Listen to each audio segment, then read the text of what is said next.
Kalau minyak dunia sudah turun, Pertamax-nya kapan Mas Abra kira-kira bisanya nih? Ya, Mas Bre, jadi tentu pemirsa masyarakat semuanya sehari-hari ini mengikuti ya dinamika geopolitik dunia antara Amerika dengan Iran ya, dan memang dalam waktu belakangan ini ada eh, apa tensi yang mereda. Ya, ada harapan besar dari masyarakat dunia bahwa dengan berakhirnya konflik tersebut nantinya diharapkan krisis energi dunia ini bisa hilang dan akhirnya perekonomian dunia bisa pulih. Nah, memang ya kita melihat sampai hari kemarin ya sampai hari ini harga minyak mentah dunia khususnya Brent sudah mulai menyusut harganya bahkan sempat kemarin di level $68 per barrel. Artinya ini menjadi angin segar nih buat ekonomi dunia dan juga ekonomi Indonesia.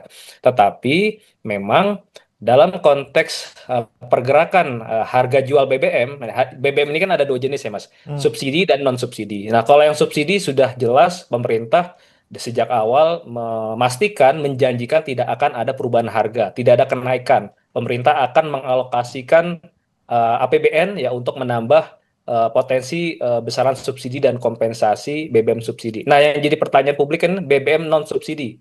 Salah satunya adalah Pertamax, baik itu Pertamax 92 maupun seri Pertamax Green. Nah, ini yang sebulan terakhir ini kan menjadi perbincangan publik nih.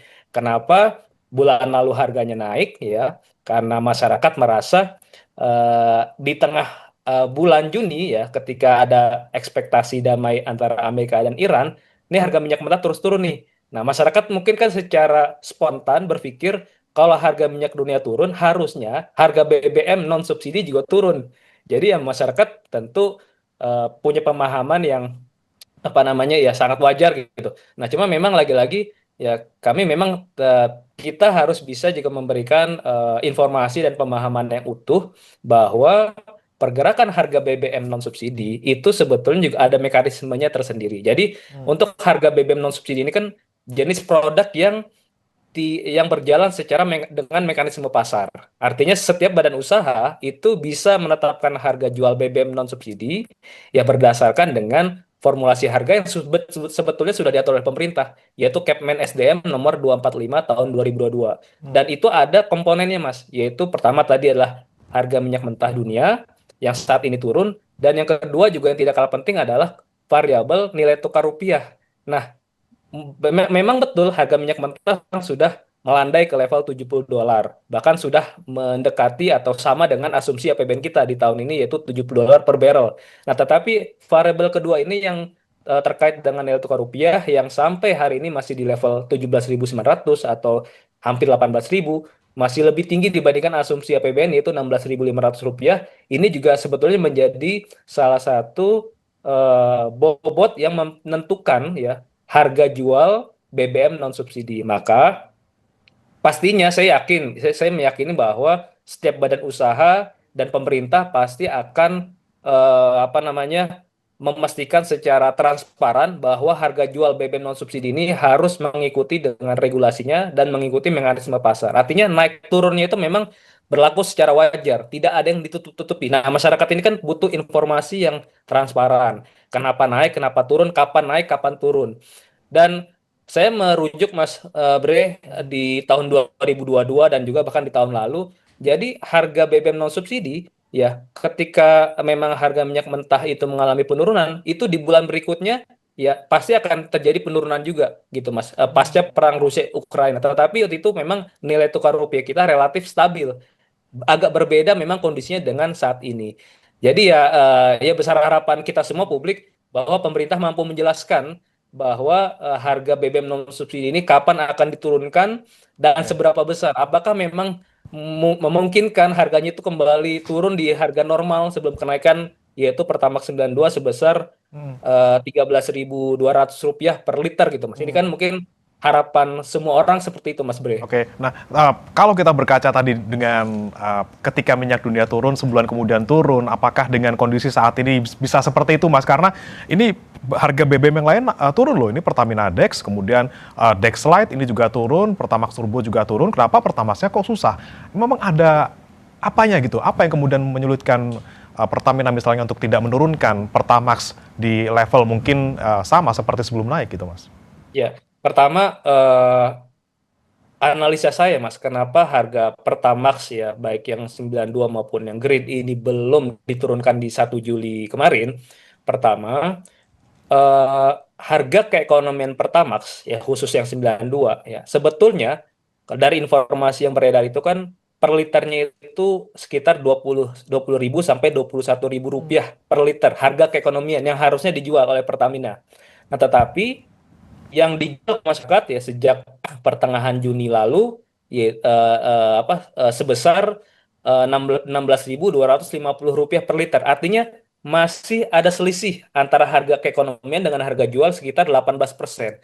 Artinya sebetulnya harga yang diterima masyarakat dalam setengah bulan terakhir ini itu lebih murah dibandingkan harga yang seharusnya. Kalau memang informasinya betul ya, harga keekonomian lebih tinggi dibandingkan harga jual yang diterima oleh masyarakat. Nah, artinya memang penurunan atau masih tertahannya harga BBM jenis Pertamax ini, saya menduga memang karena secara real ya harga keekonomian itu masih tinggi.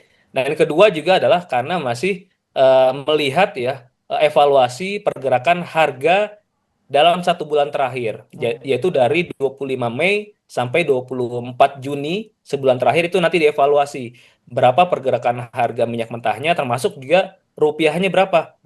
Apakah rupiahnya memang menurun juga, menguat, atau memang rupiahnya melemah? Karena dua variabel itu menjadi variabel penting, Mas. Jadi tidak hanya bisa dilihat hanya dari sisi harga minyak mentah, tetapi juga harus bisa dilihat dari sisi nilai tukar rupiah. Oke. Termasuk juga pasti dari biaya distribusi, logistik, biaya pengolahan dan lain sebagainya, Mas.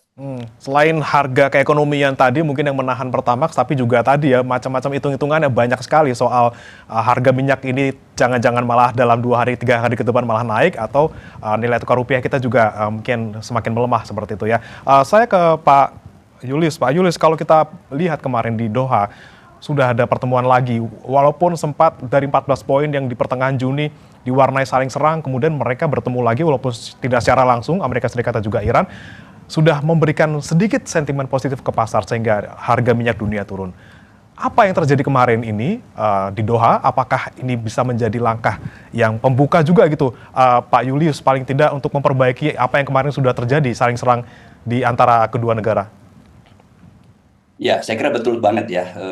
Ada tren positif yang sedang dijaga oleh Presiden Trump ya, dan juga termasuk Iran. Bagaimana supaya sentimen pasar itu sifatnya positif. Jadi sekalipun di Doha belum menghasilkan sesuatu yang sangat substantif, hal-hal teknis terkait misalnya dengan Selat Hormuz, kemudian pencairan dana Iran yang dibukukan di luar negeri gitu ya. Namun demikian gitu ya, Trump itu menyampaikan ke publik bahwa ada perkembangan positif, misalnya terkait dengan denuklirisasi. Saya melihat intensinya adalah untuk menjaga sentimen pasar, Mas Pri. Sekalipun itu sebetulnya tidak betul ya. Yang disampaikan oleh Presiden Trump adalah Iran menyepakati denuklirisasi. Ya, dan saya sebut itu bohong sebenarnya, karena kalau kita melihat dari sumber resmi, isu tentang nuklir belum dibahas di Doha dalam negosiasi tidak langsung ya di antara dua pihak ini. Dan ini kelihatannya memang disengaja oleh Trump by design, bagaimana dalam waktu dekat ini terjaga dengan baik para pelaku bisnis untuk melihat situasi dengan positif. Dan saya akan melihatnya setidaknya dalam 3-4 bulan ini ke depan ini, Mas Bre, bahwa tren positif bahwa kedua belah pihak memilih jalur perundingan bukan jalur peperangan itu akan dijaga minimal sampai akhir Oktober, dan puncaknya di awal November, yaitu pada waktu terjadinya pemilihan selah. Nah, setelah itu kita tidak tahu, tapi paling tidak kita boleh optimis saya kira ya, bahwa harga BBM di kita yang dipengaruhi oleh gejolak minyak dunia itu bisa terjaga setidaknya ya gitu. Kalau kita memakai asumsi bahwa kemarin pada waktu serangan Amerika Serikat 28 Februari menaikkan harga minyak mentah, pemerintah Indonesia kan tidak langsung menaikkannya, menaikkan harga non subsidi, dan butuh 3 bulan akhirnya menaikkan. Saya kok berpikir ini analisis ekonomi politik, barangkali pemerintah juga butuh 3 bulan berikutnya untuk melihat situasi dan memutuskan. Dan ketika situasinya mungkin akan berubah gitu ya, BBM moga-moga ya yang non subsidi sudah menurun, Mas Bre. Oke, jadi kalau naiknya kemarin telat, turunnya juga bisa jadi telat gitu Pertamaxnya gitu kalau kita bisa lihat. Tapi Pak Julius, kalau kita bicara soal tadi Amerika Serikat mungkin menahan diri, paling tidak selama sampai Oktober atau November gitu untuk menjaga situasi pasar. Tapi bagaimana dengan eksternalnya? Israel sudah bilang lagi gitu ya untuk akan membunuh Mojtaba Khamenei, dan dalam beberapa hari terakhir ke depan ini nanti di 4 Juli mungkin sudah akan ada gelaran pemakaman dari Ali Khamenei. Apakah ada potensi ancaman juga dari Israel untuk mengacak-acak apa yang kemudian sekarang jadi rencana Trump untuk paling tidak menjaga kondisi pasar sedikit kondusif situ, Pak? Ya, ini situasi ekstrim ya, yang betul-betul tiba-tiba bisa menjadi sangat negatif ya. Situasi yang sudah positif trennya, lalu kemudian tiba-tiba berbalik menjadi negatif. Dan yang baru disampaikan itu kan variabel-variabel yang berpengaruh, yang membalikan keadaan dari positif ke negatif. Salah satu yang paling penting dan itu butir pertama MOU adalah keamanan regional, terutama terkait dengan hubungan Israel dan Lebanon, utamanya serangan-serangan yang tetap berlanjut. Itu yang kita betul-betul khawatir. Nah, ini tentu saja akan ditentukan oleh lobby-lobby tingkat tinggi yang dilakukan Amerika Serikat untuk menekan Netanyahu, supaya betul-betul waras, sadar gitu ya, bahwa Amerika membutuhkan situasi perekonomian yang stabil. Dan perekonomian yang stabil itu kalau intervensi politiknya itu berhasil efektif. Intervensi politiknya adalah tidak ada serangan Israel ke Lebanon. Lalu kemudian jangan lupa, kalau saya membaca tren yang lain ya, tren positif tapi ada riak-riaknya. Sejak gencatan senjata tanggal 8 April 2026, kan ada pelanggaran yang dilakukan oleh Amerika Serikat, melakukan serangan-serangan ke Iran. Dan itu siklusnya tiap 2 mingguan. Jadi di bulan Mei, kemudian di 11 Juli gitu ya. Lalu kemudian terakhir kan di 26 sampai 27 Juli Amerika Serikat menyerang Iran gitu ya di Bandar Abbas dengan alasan tadi Iran telah menyerang kapal komersial itu kan gitu. Nah, masuk akal ada kekhawatiran oleh Iran bahwa akan dilakukan serangan yang sama karena 2 minggu berikutnya kan besok ya atau lusa ya gitu. Yaitu pada saat ada hajatan yang sangat besar, yaitu pemakaman Ayatollah Khomeini gitu. Nah, ini riak-riak yang sangat serius gitu yang dikhawatirkan oleh dunia. Tentu saja Iran sangat khawatir bahwa akan dilakukan serangan setelah terakhir 26-27 lalu kemudian besok dan lusa, karena itu hari yang sangat penting. Tetapi kalau itu terjadi, serangan-serangan yang dilakukan Amerika Serikat tiap 2 mingguan itu mungkin akan menjadi inisiasi perang besar. Dan Trump saya kira harus berhitung. Trump harus berhitung bahwa dia sudah menjaga sedemikian rupa stabilitas ekonomi, lalu kemudian kalau itu betul dilakukan besok atau lusa, pada saat hajat yang besar, dampaknya akan jauh lebih besar dan bisa meruntuhkan negosiasi yang sudah berlangsung, yang dibangun cukup lama, dan apalagi situasi ekonomi. Oke, agak rawan ya Pak ya nanti di tanggal 4 pemakaman Ali Khamenei, apakah kemudian Amerika Serikat menyerang atau tidak seperti itu. Saya kembali ke Mas Abra. Mas Abra, dengan mungkin kondisi yang masih sangat fluktuatif gitu.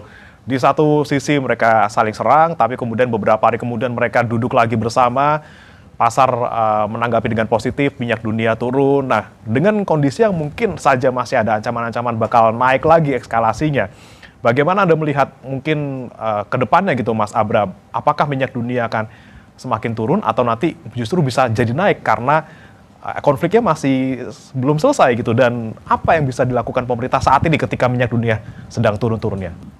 Ya, yang pertama dan juga Pertamina, yang pertama adalah mempercepat proses pengadaan ya untuk minyak mentah baik crude maupun BBM untuk periode jangka menengah ya. Artinya ini mumpung harganya lagi jatuh nih, jadi harga kontraknya masih rendah. Itu yang pertama. Kedua, juga jangan lupa mempercepat peningkatan cadangan stok BBM nasional. Yang saat ini kan kurang lebih sekitar 20-25 hari. Dan pemerintah punya target nanti akan ditingkatkan ke level 30 hari bahkan sampai 90 hari. Artinya kan itu butuh infrastruktur storage ya yang lebih memadai. Butuh investasinya, ya butuh biaya investasi yang besar. Maka ketika sekarang ada penurunan harga minyak mentah maupun BBM, ini menjadi peluang bagi pemerintah untuk mempercepat. Kedua juga melakukan diversifikasi sumber impor minyak mentah dan BBM yang dalam 3 bulan terakhir kan kita kewalahan mencari sumber dari mana. Nah ini saya pikir harus bisa dimanfaatkan sehingga nanti ketika ada risiko ya terjadi eskalasi susulan ya kita tidak bisa mengkontrol apakah kesepakatan itu akan bisa langgeng atau seperti apa, di tengah jalan bisa tiba-tiba runtuh kesepakatannya, maka kita lebih bersiap diri gitu Mas. Jadi kalaupun ada krisis energi lanjutan, paling tidak kita sudah belajar dari pengalaman 3 bulan terakhir, sehingga pemerintah tidak gagap menghadapi adanya lonjakan harga minyak mentah dunia. Kita sudah lebih siap dengan berbagai bantalan, termasuk juga dari aspek fiskal. Ya fiskal pemerintah juga tetap saya pikir perlu mengalokasikan ya adanya resiko di semester kedua terkait dengan potensi tambahan subsidi dan kompensasi BBM. Hmm. Yang terakhir, saya juga mendorong ataupun menyarankan kepada pemerintah agar masyarakat ini harus bisa diberikan kepastian mengenai transparansi harga BBM, khususnya BBM non subsidi. Ya, meskipun ini BBM non subsidi, tentu masyarakat punya hak untuk mengetahui apakah memang harga jual BBM non subsidi saat ini nih kemahalan atau memang sudah wajar gitu harganya. Karena ini menjadi pertanyaan publik dan kita tahu di bulan lalu ini kan menjadi sentimen negatif oleh masyarakat, menjadi salah satu tuntutan masyarakat agar pemerintah mau menurunkan harga BBM non subsidi. Di mana selama ini dalam sejarahnya masyarakat itu menuntut penurunan harga BBM subsidi. Tapi sekarang BBM non subsidi pun dituntut untuk diturunkan. Nah, pemerintah kan sebetulnya tidak punya instrumen langsung untuk melakukan intervensi, tetapi dengan transparansi tadi, dengan informasi yang terbuka, masyarakat pastinya nanti bisa menerima dengan baik. Dan ya pasti di tengah sekarang situasi daya beli masyarakat, khususnya kelas menengah yang juga tertekan, tentu kelas menengah juga punya aspirasi agar harga BBM non subsidi ini juga tetap bisa terjangkau. Jangan hanya melihat dari sisi harga BBM subsidi untuk kelas masyarakat bawah, tapi kelas menengah juga aspirasinya juga harus didengarkan pemerintah. Maka pemerintah juga perlu mencari solusi.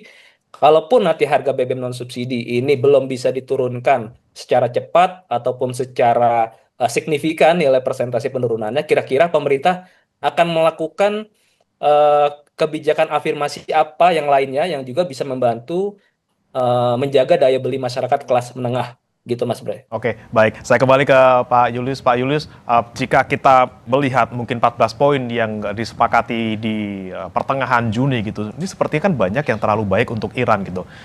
Seperti tidak masuk akal ketika Amerika Serikat bisa menyepakati itu gitu ya.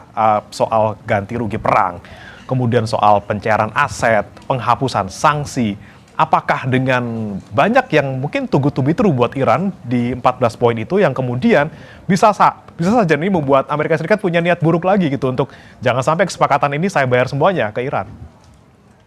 Ya itu yang saya sebut, ini strategi yang dipaksakan karena ada kepentingan yang lebih tinggi yang dimiliki oleh Amerika Serikat. Yaitu kalau saya melihat yang paling dekat adalah pemilihan sela, yaitu kepentingan sangat tinggi. Jadi dipaksakan waktunya secepat mungkin bersepakat, lalu kemudian setelah menang misalnya di pemilu sela akan berubah situasinya. Tetapi kalau kita lihat, memang betul Mas Bre, pemenang dari perang ini kalau lihat MOU-nya adalah Iran. Karena banyak sekali yang harus diberikan oleh Amerika Serikat kepada Iran melalui kesepakatan-kesepakatan yang tertuang di dalam 14 butir tersebut. Nah sekarang persoalannya adalah gitu, bagaimana teknisnya. Seperti misalnya terkait dengan pencairan dana yang dibekukan. Nah ini kelihatannya Amerika ada niat-niat yang tersembunyi, terselubung gitu. Kalau misalnya dicairkan sebutlah 6 juta US dollar misalnya gitu. Amerika Serikat tidak serta-merta menyetujui begitu saja gitu. Tetapi yang disampaikan oleh Presiden Trump adalah bisa nggak 6 juta US dollar tadi untuk membeli produk-produk pertanian dari California, lalu kemudian dari negara-negara bagian yang lain. Jadi dilepas, tapi untuk tujuan kepentingan Amerika Serikat juga, itu ujung-ujungnya. Termasuk juga terkait dengan Selat Hormuz, itu kan yang paling strategis ya. Amerika Serikat menghendaki bahwa tidak ada biaya tol sama sekali. Dan ini kan diuji dalam 60 hari ini, tidak boleh diberlakukan itu. Gitu. Lalu kemudian nilai negosiasinya Iran adalah boleh silakan, tetapi harus dengan koordinasi IRGC. Gitu. Jadi misalnya koridor utara, bukan koridor selatan. Dan hanya kapal komersial, bukan yang lain. Itu kan banyak sekali ya gitu. Tapi lebih dari situ gitu. Logika-logika yang dibangun juga adalah kenapa sih harus membayar tol? Biaya tol lewat Selat Hormuz. Itu kan untuk membantu Iran mereparasi ya, memperbaiki kondisi yang sudah dihancurkan oleh Amerika Serikat. Ini kan logis ya, ini masuk akal. tetapi beban ekonomisnya kan sangat sangat tinggi gitu. Termasuk kemudian biaya asuransinya untuk lewat Selat Hormuz kan sudah sangat tinggi. Jadi tetap, dan Iran akan tetap waspada bahwa ada niat terselubung yang jahat yang dimiliki oleh Amerika Serikat dengan 14 butir MOU tersebut. Oke, diwaspadai oleh Iran seharusnya ya. Tidak akan mungkin semudah itu Amerika Serikat memberikan cuma-cuma pencairan aset, kemudian penghapusan sanksi dan juga membayar ganti rugi perang gitu ya. Saya kembali ke Mas Abra. Tadi ada bicara soal bagaimana kemudian pemerintah bisa memanfaatkan kondisi sekarang untuk serok murah lah gitu ya, untuk minyak mentah dunia impor sekarang deh. Tapi jika kita bicara soal kemampuan serok ini Mas, tadi soal ada nggak sih duitnya dan juga bagaimana storage-nya? Apakah kita sanggup untuk serok sekarang dengan jumlah yang sebesar-besarnya? Iya, ya sebenarnya kan isu mengenai cadangan BBM nasional ini sudah berlangsung dalam ya lebih dari 10 tahun terakhir lah. Pemerintah ya terus membuat ini mengambang gitu. Harusnya kan ini menjadi prioritas pemerintah karena pengalaman pasca perang Iran sama Israel dan Amerika, kita lihat beberapa negara maju itu stok BBM nasional itu bahkan ada yang lebih dari 200 hari seperti Jepang, ada yang lebih dari 100 hari dan memang rule of thumbs-nya itu ya itu 90 hari untuk dikatakan bahwa suatu negara dikatakan aman ketika terjadi krisis energi. Nah, kita hanya 20 sampai 25 hari. Nah, memang ya di sisi lain kita masih memiliki sumber produksi migas dari dalam negeri, tetapi kan tentu porsinya sangat kecil. Tetap kita dominasi utama sumber BBM dan minyak mentah adalah dari luar. Dan terbukti di bulan Mei kemarin kita lihat rilis BPS, kita untuk pertama kalinya ya defisit perdagangan kita, terutama dari defisit perdagangan migas itu mencapai rekor terburuknya gitu karena memang tadi harga minyak mentah dunia melonjak, kebutuhan kita untuk impor BBM juga tinggi. Nah, itu kan juga sisi lain menjadi sentimen negatif nih buat perekonomian nasional. Yang kedua, kebutuhan untuk investasi tadi ya saya pikir bukan hanya dalam konteks menambah storage, tetapi juga ini menjadi momentum ya bagi peningkatkan investasi dan produksi migas di sisi hulu. Jadi lifting migas kita sekarang masih stagnan ya, hanya di level sekitar 600.000 barel per hari. Target pemerintah kan bisa sampai 1 juta barel per hari. Nah, ini juga harusnya konsisten di pemerintah. Gimana caranya? Ya pemerintah juga berkejaran dengan waktu meningkatkan sisi produksi migas kita di sisi hulu. Kemudian yang kedua juga memperkuat ya infrastruktur di sisi kilang ya. Midstream kita juga diperkuat ya dengan adanya revitalisasi kilang-kilang kita sehingga kita dengan hasil produksi di dalam negeri itu lebih bisa banyak diolah di kilang sehingga kebutuhan kita untuk impor BBM jadinya pun berkurang, Mas. Jadi dari sisi hulu sampai hilir. Nah, di sisi hilir tentu juga ada berbagai strategi yang bisa dilakukan pemerintah ya dengan pertama tentu meningkatkan kesadaran masyarakat agar bijak menggunakan BBM. Karena dalam situasi krisis ya pemerintah kemarin kan sudah menerapkan pembatasan penjualan BBM subsidi ya Mas 50 liter per hari. Itu kan menjadi salah satu alarm di mana masyarakat juga harus sadar bahwa kita tidak terlalu kuat dalam hal energi. Kedua, ya alternatif substitusi penggunaan kendaraan umum termasuk juga penggunaan kendaraan listrik. Jadi saya pikir diversifikasi di sisi hilir juga menjadi agenda strategis yang tidak boleh sampai kehilangan fokus baik dari pemerintah maupun ke masyarakat. Begitu Mas Bre. Oke, tidak hanya kita fokusnya bagaimana impor, tapi produksi dalam negeri juga harus kita dorong gitu ya Mas ya, untuk menghilangkan ketergantungan kita terhadap impor dan juga harga minyak dunia. Saya kembali ke Pak Julius. Pak Julius, kita melihat mungkin nanti kita optimisnya gitu, tidak akan ada serangan selama pemakaman Ali Khamenei. Kemudian setelahnya akan ada putaran selanjutnya negosiasi antara Amerika Serikat dan juga Iran, mungkin juga di Doha gitu. Anda melihatnya proyeksinya seperti apa gitu, Pak Julius? Apakah nanti bisa meluas dibandingkan hanya membahas soal Selat Hormuz yang kemarin terjadi, atau ya masih muter di situ aja, Selat Hormuz lagi, Selat Hormuz lagi? Ya, itu kan sangat penting dan bukan hanya kepentingan Iran dan Amerika Serikat, tetapi juga seluruh dunia kalau bicara tentang Selat Hormuz. Dan yang kita lihat perundingan sudah jalan 1 bulan ya Mas Bre, tetapi terkait dengan Selat Hormuz belum settle ya, belum disepakati karena Iran benar-benar bersikeras bahwa setelah masa 60 hari lalu kemudian otoritas terkait dengan pengaturan lalu lintas di Selat Hormuz itu akan dipegang oleh Iran bersama-sama dengan Oman. Itu kan maunya Iran ya, dan Amerika Serikat sangat keberatan. Itu kalah telak namanya ya, memaksa Iran untuk kembali kepada situasi sebelum perang. Tetapi apapun yang terjadi ya, mungkin kita juga perlu memahami kenapa Iran begitu ngotot terkait dengan Selat Hormuz ya. Itu barangkali yang mungkin Amerika Serikat sangat sulit untuk menerima pemahaman tersebut gitu. Bahwa pada akhirnya memang ada pelanggaran hukum internasional kalau bahasa Amerika Serikat, bahwa itu choke point yang harusnya bebas kapal-kapal internasional melintas selat internasional gitu.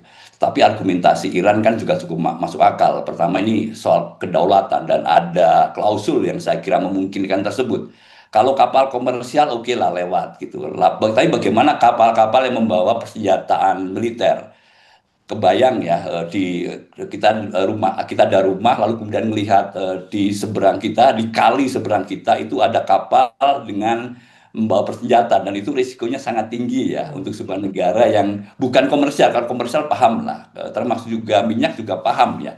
Tetapi ada kepentingan yang strategis yang dikhawatirkan oleh Iran kalau itu terjadi gitu. Jangan-jangan dalam konteks ini gitu, kapal yang lewat selain yang komersial dan minyak itu untuk tujuan-tujuan perang, itu saya kira masuk akal lah Mas Pri ya. Sehingga sedikitnya memang akan sangat panjang terkait dengan Selat Hormuz. Belum bicara soal dana yang dibekukan, belum bicara soal dana rekonstruksi yang dijanjikan Amerika Serikat itu dari mana. Itu kan sudah jadi perdebatan nasional di Amerika Serikat. Kok baik banget Amerika Serikat sudah mengeluarkan biaya yang sangat besar memerangi Iran, menghancurkan Iran, lalu dia sendiri ngeluarin biaya untuk membangun Iran. Itu juga akan panjang negosiasinya. Tetapi yang sangat sulit juga termasuk soal Israel dan Lebanon. Itu barangkali di luar kontrol kedua belah pihak ini. Kalau Netanyahu melanjutkan serangannya kepada Lebanon ya, untuk melumpuhkan Hizbullah gitu. Nah, saya melihat 3 bulan lah, mungkin kita bisa agak tenang ya, 3 bulan sampai pemilu selesai ya Mas Pri ya, situasi akan cenderung trennya positif ya, dengan riak-riak kecil ya, kecil dalam pengertian saya adalah serangan-serangan, tetapi serangan tersebut adalah ditujukan untuk mendukung diplomasi negosiasi Amerika Serikat dan Iran. Saya kira itu bisa masuk akal.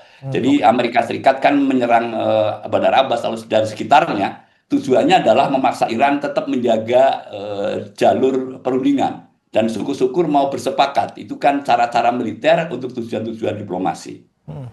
Oke, masih ada ganjalan tadi ya yang mungkin membuat negosiasi akan panjang.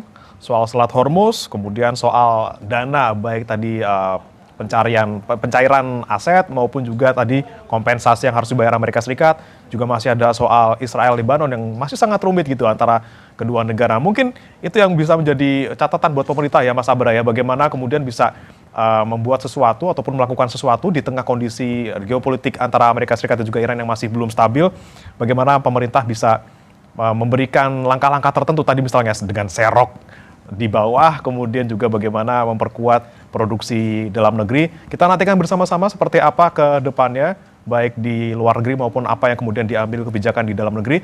Terima kasih Pak Julius Purwadi, pakar hubungan internasional Universitas Katolik Parahyangan, dan juga Mas Abra Talatov, Kepala Energi dan Pangan Indef, sudah bergabung bersama kami di Sapa Indonesia Pagi. Selamat pagi. Selamat pagi Mas Pri. Saudara, jangan beranjak